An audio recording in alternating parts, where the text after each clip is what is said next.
Khamenei, who had been reportedly charged with spying for Tel Aviv, has fled to Israel. The Israeli media reported on March 8 that Ismail Khamenei, the commander of the Quds Force of the Islamic Revolutionary Guard Corps, IRGC, is currently in a safe location in Israel. Khamenei was supposed to be executed on Saturday in Tehran, but according to media report, managed to escape the country. His whereabouts have not been disclosed, nor is there information about how he got there. Reports claim that Khamenei was involved in the killings of Hezbollah leader Hassan Nasrallah in Beirut, Hamas leader Ismail Haniyeh in Tehran, and Ayatollah Ali Khamenei in Tehran. According to these reports, he provided Israel with their precise locations and escaped before the strikes that killed them. In one of the most significant attacks of the ongoing war, the IDF announced on Saturday night that it had destroyed the Islamic Revolutionary Guard Corps Quds Force headquarters.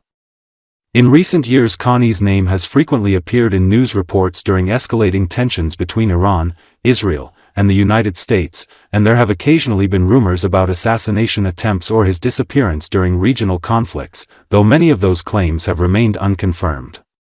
Later on Saturday, Israel also carried out a strike targeting the Quds Force commander in Lebanon at a hotel where he was reportedly hiding after fleeing southern Lebanon. 4 people were killed in the attack. The incident comes amid the heightened tension in the Middle East following last week's joint U.S.-Israeli airstrikes on Iran. According to military statements cited in reporting, more than 1,000 strikes occurred within a few days alone, reflecting an effort to dismantle Iran's military capabilities and reduce its ability to launch missiles or drones. Iran launched unprecedented retaliatory strikes, targeting Israel, and the military air bases, strategic facilities in the Middle East, including in the UAE, Qatar, Bahrain, and Saudi Arabia.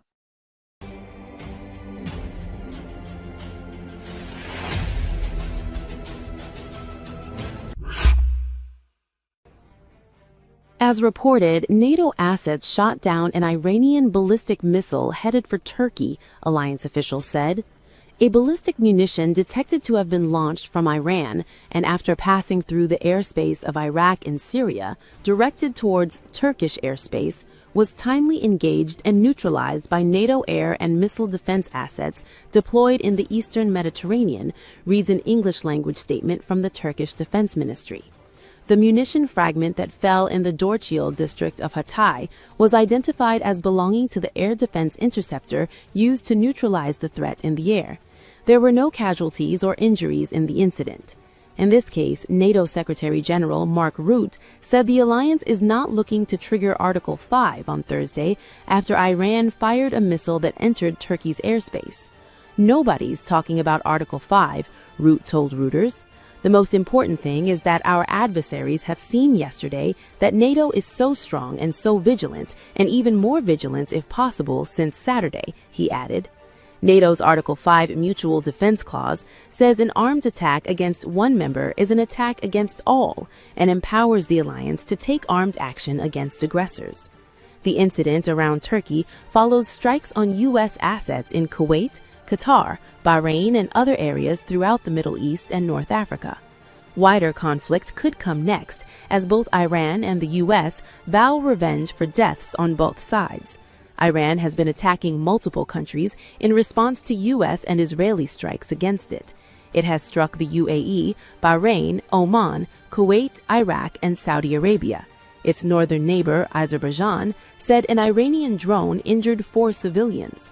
Countries further afield have also been impacted, with drones targeting a British airbase in Cyprus this week, while Turkey said NATO air and missile defense systems shot down a missile heading for its airspace on Wednesday.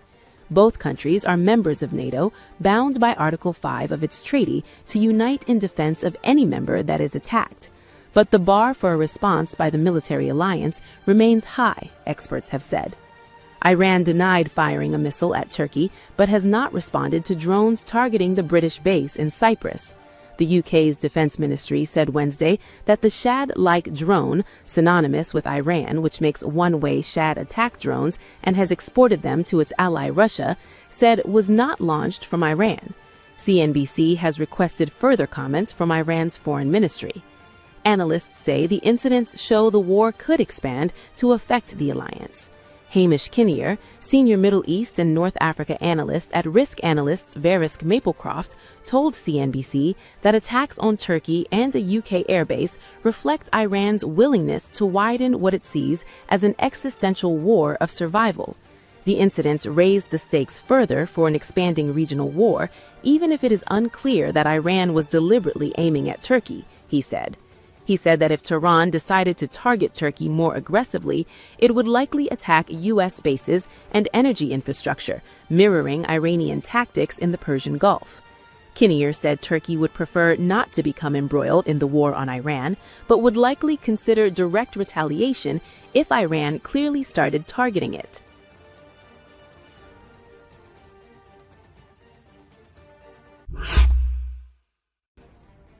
The Iranian warship Iris Dina was destroyed in the Indian Ocean by a Mark 48 advanced capability torpedo fired from a U.S. submarine.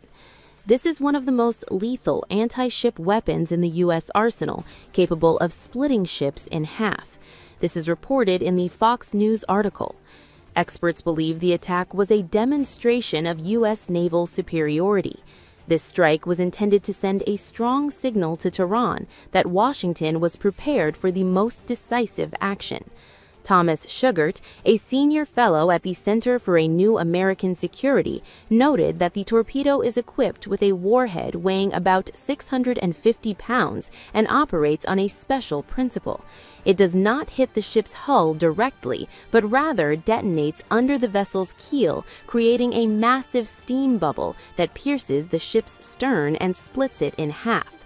This torpedo exploded under the stern of the Iranian ship and lifted it out of the water, after which it sank in a matter of minutes, the source added. According to recent estimates, the cost of one Mark 48 ADCAP torpedo is approximately $4.2 million. Despite the high cost, experts believe the use of such weapons is justified in the event of the destruction of a large warship. Shugart emphasized that such submarine attacks are extremely rare in modern naval history.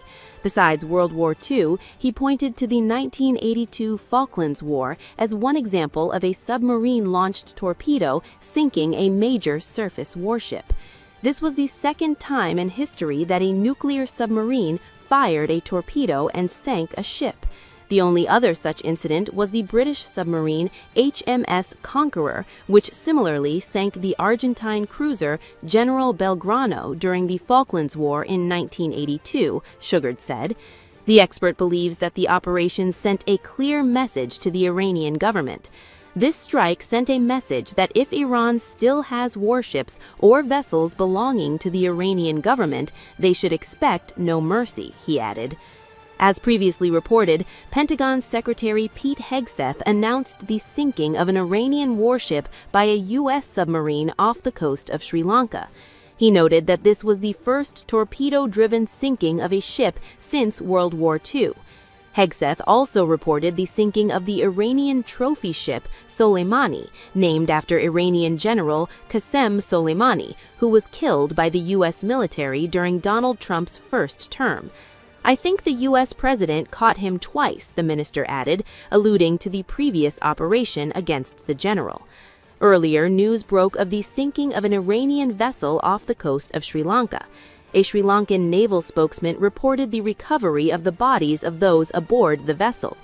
Navy spokesman Boudica Sampath said several bodies had been recovered during the search operation, but the exact number of casualties had not yet been disclosed. 32 people have been rescued. The country's Navy, Coast Guard, and Air Force are participating in the rescue operation. Further investigation will reveal when and why this vessel was here, the Navy spokesman added.